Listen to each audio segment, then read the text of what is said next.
Hello everyone, I promised you some memo guidance and here it is. So you might notice at the back of your instructions for the data analysis project, you have this appendix, Appendix 4, that has memo guidance in it, right? So what I want to do is take you through the items in here and we'll start with the first one, number 1. This is a indication of the types of charts I'm looking for. And so with that, let's take a look. Let's get the little purple arrow out of there and see what I can do with that.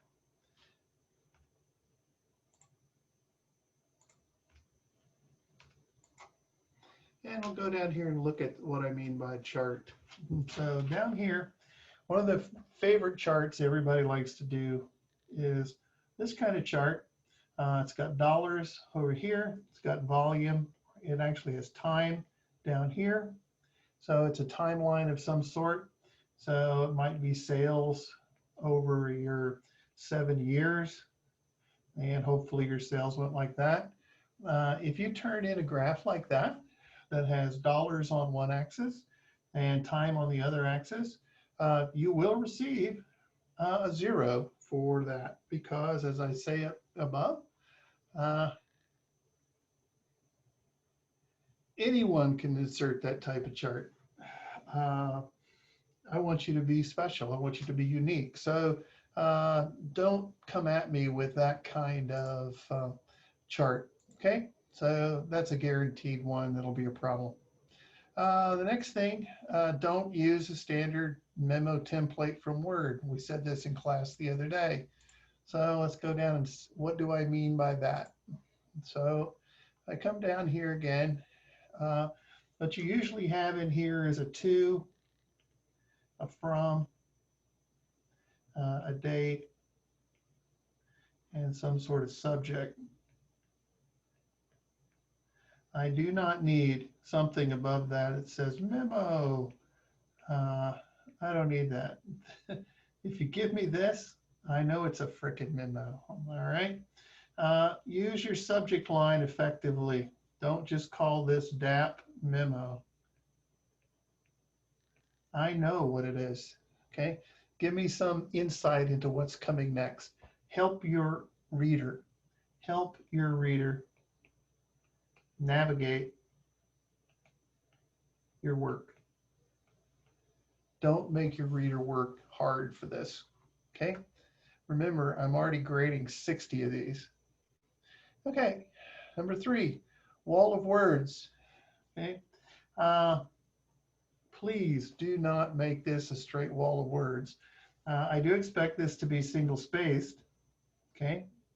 But just if you go on and on just as one giant paragraph, if you will, that's not going to be very inviting to the reader. So always left justify. Okay, that's key. Make sure you've got 11-point font and 1-inch margins, but it says that in the directions.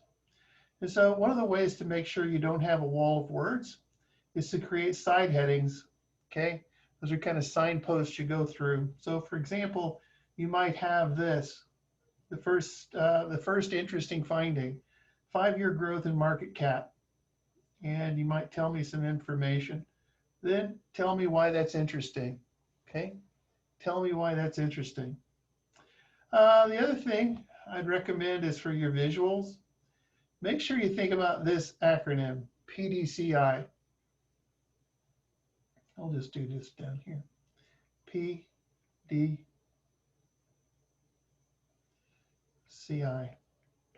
Every visual should tell the reader what the problem is or the issue.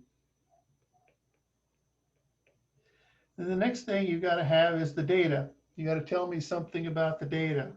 Okay. And somehow I've been able to put that in there. Something about the data. Then I need a conclusion from what you found. Don't make the reader figure out your conclusion. Your conclusion they may disagree with, but at least they'll know what you thought and you can discuss that. And then does your finding have an impact? Does it make a difference? Okay, so those are the things. I'll look at every visual from PDCI. Okay. Let's see. You can use small text boxes in your charts. A lot of times the text box can serve as a headline. Don't rely on your data analysis memo as the main source. I want to see this stuff. If you've got other things about the industry, feel free to talk about those. One draft is never sufficient. It will be easy to find out if you put it together the night before. Every memo reveals itself in time. So I might request that you submit your first draft. So somewhere along the line, you might want to keep your first one and submit your other one. And I don't really want that, okay? I think at this point in time, since we're already behind, let's not do number 9. Oh, well, actually, I don't want you to do a complete industry analysis. So that's not what you're filling your memo with. It's just 3 interesting findings. So with that, you got 1 page. Do your best, and I look forward to seeing those on Wednesday evening. Take care.